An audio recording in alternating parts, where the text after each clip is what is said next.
Alright guys, welcome back to another video. It's your man Jay Will. So 2017 MacBook Pro here, and I decided to go ahead and switch out and get the latest model from Apple. I tend to do this sometimes, just like I do with phones, but MacBooks I don't really plan on doing this, switching out a lot. But sometimes if I want to get, if there's enough reason for me to change, I'll go ahead and do that. So with this one, it was just the Kaby Lake processors, because obviously this looks identical to the other one. You still have the same beautiful hardware, the keyboard, everything, the trackpad, the dual speakers, but you get that internal bump. And you know, all companies are guilty of doing this, so you know, I don't want to beat that horse up, but the 2017 MacBook Pro is actually really good.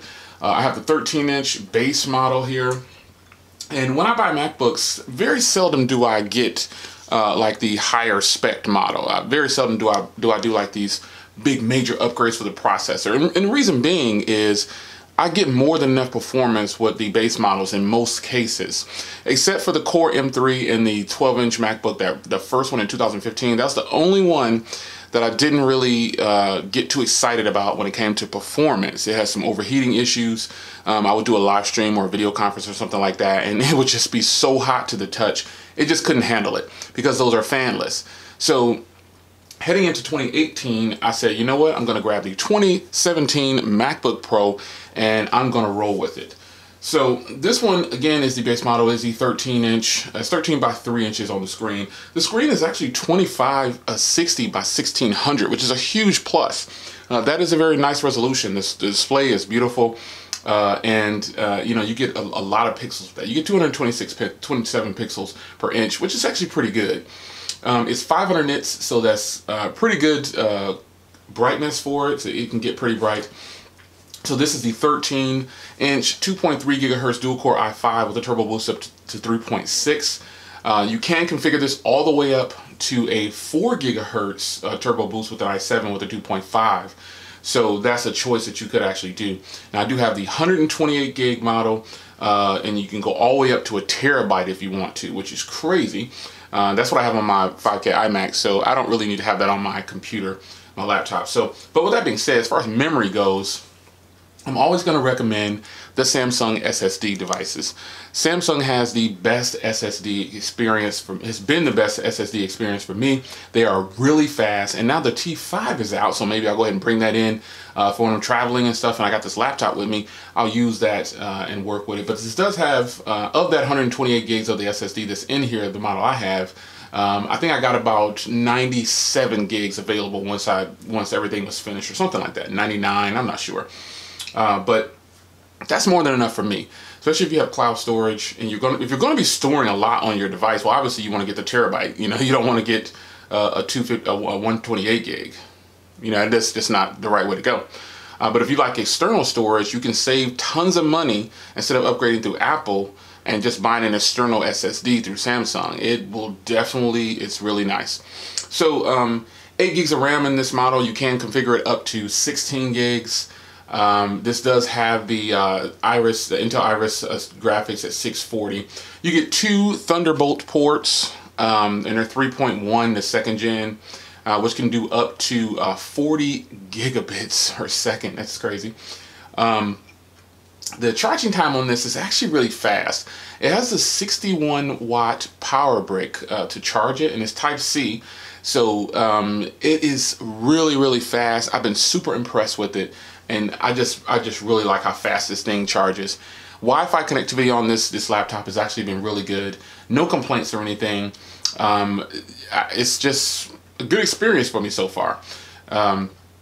You can do a video out with this device through the port there for 5K monitor. So it can do it. It's really nice. But, you know, this isn't all roses, so I'm going to point out a few things here that I'm just not a fan of. Now, you do get 2 microphones on this device, and they are really nice. Now, here is the actual front camera from the MacBook Pro 2017. It has a 720p camera. However, I wish they would upgrade it to a 1080p.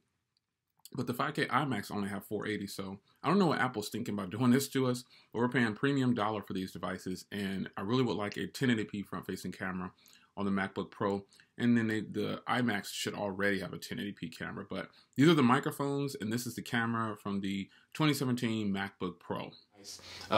Quality on this when you're doing FaceTime or doing a video, it's going to be really good. And I do use an external microphone when I use this, but that's just so I can get the peak volume that I'm really looking for and the crisp clarity. Not to say that this laptop has bad microphones, but if this is all you had, you will be fine with it. So the two microphones are good.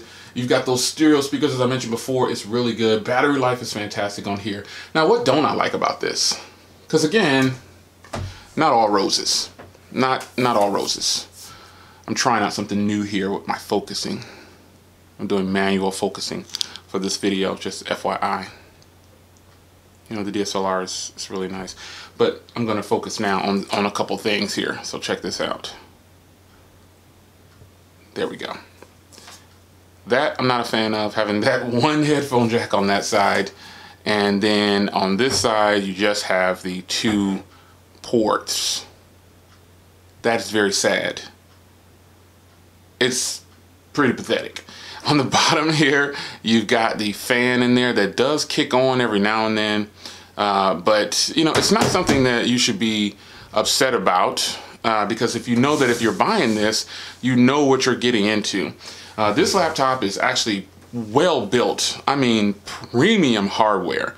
And that's a huge plus. Aside from the hefty price tag, and you know, the few ports that you get, this is a fantastic machine. I think this is a YouTuber's machine. This is the way a YouTuber should go. This is the way YouTubers should go. You get the latest Kaby Lake processors. You know, sometimes, okay, now here's another thing. I get a student discount. Also, Best Buy normally has these on sale for $100 to $150 off. At the end of the year, that is the best time to purchase a MacBook because there are so many sales that you will always find a good deal at Best Buy. So with that being said, it's your man Jay Will. I wanted to do a quick video and touch up on here, let you guys know some of the updates that I'm making. So gotta go, and I'll see you guys in the next video. Take care.